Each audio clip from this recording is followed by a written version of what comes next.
So Ilondo ngayon pag-usapan natin itong tungkol sa mga pare no.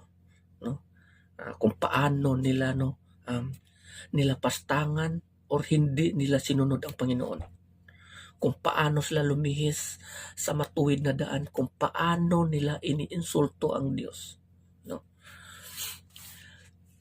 Narinig niyo naman dito sa kasabihan sa atin, 'di ba? Sinasabi nila na hindi lahat ng kumikinang ay ginto, no. Hindi lahat ng kumikinang ay ginto, no.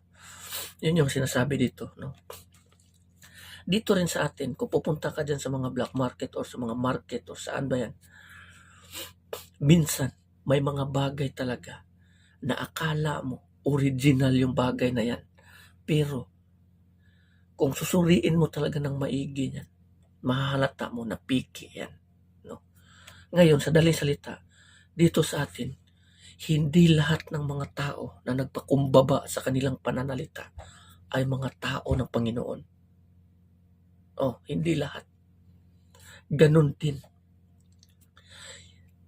Minsan, kasi si Satanas ay magaling yan mag-disguise. Kaya nga sinasabi dito sa kasulatan, di ba? Sinasabi dito sa kasulatan.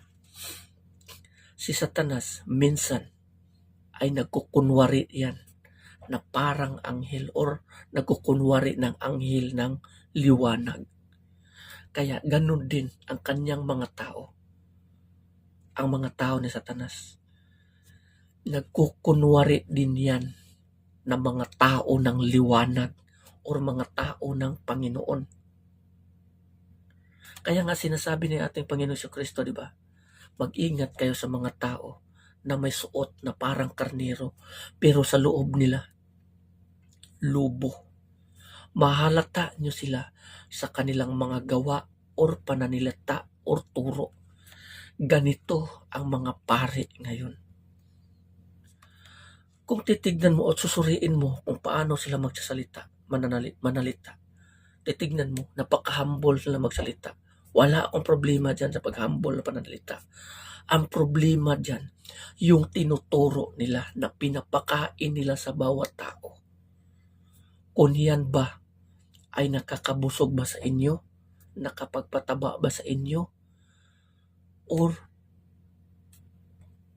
nakakamatay na may lason ng salita nila? Dito sa Biblia, sinasabi dito sa Malakayas chapter 2, verse 7, tungkulin ng mga pari na ituro ang tunay na kaalaman tungkol sa Diyos. So noong unang panahon, ang mga pari ang itinuturo ng Panginoon bilang mga sugo ng Diyos at doon sa kanila sasangguni ang mga tao patungkol sa kalooban ng Diyos, sa utos ng Diyos, kung ano ang kalooban ng Diyos tungkol sa Diyos. Sa kanila sasangguni ang bawat tao. Yan ang tungkulin ng bawat pari noong unang panahon. Dagdag dito, sila ang dapat sangguniin ng mga tao tungkol sa aking kalooban. So, klaro, sa kanila sasangguni ang mga tao. Sapagkat sila ang mga sugo ni Yahweh na makapangyarihan sa lahat.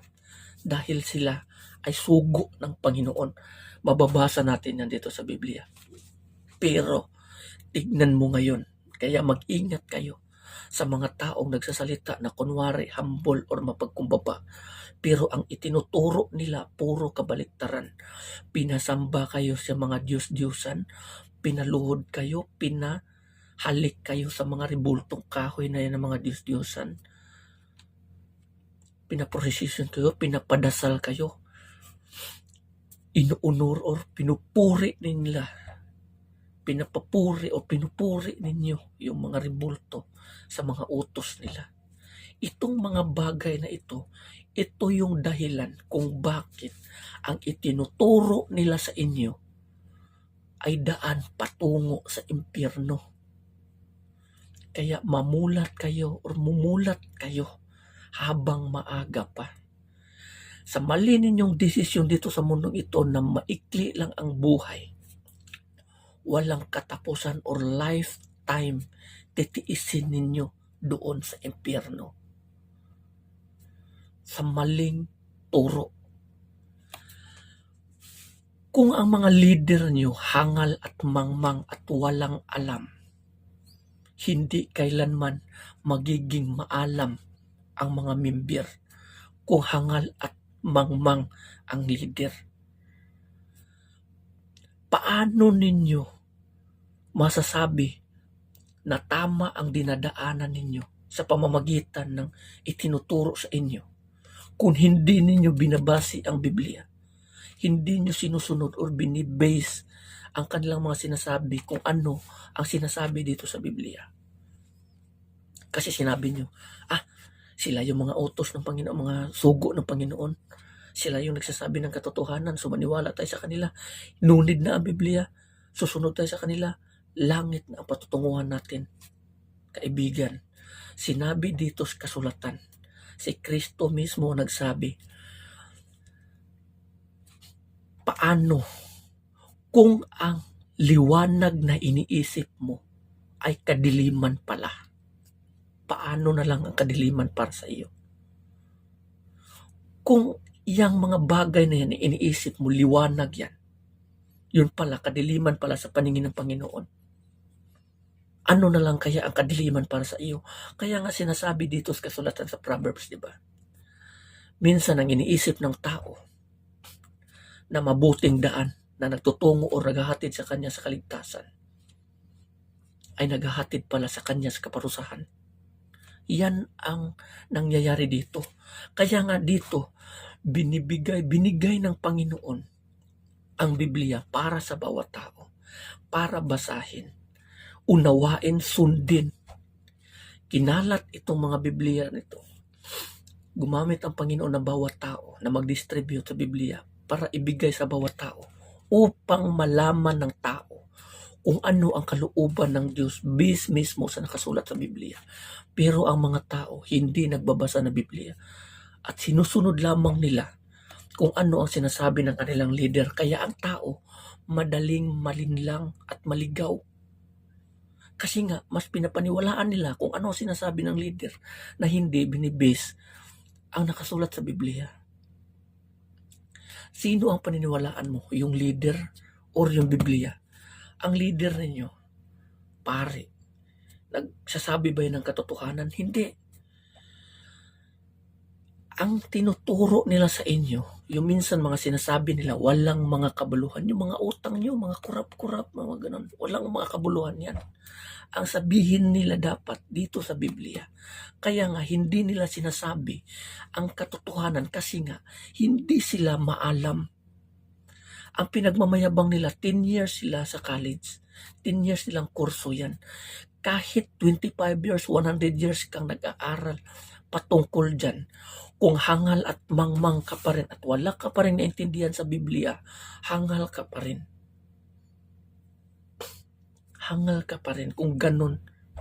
Dito sa Jeremiah chapter 10 verse 8, hangal at mangmang ang mga taong sumasamba sa mga Diyos-Diyosan. Yan ang tawag sa kanila.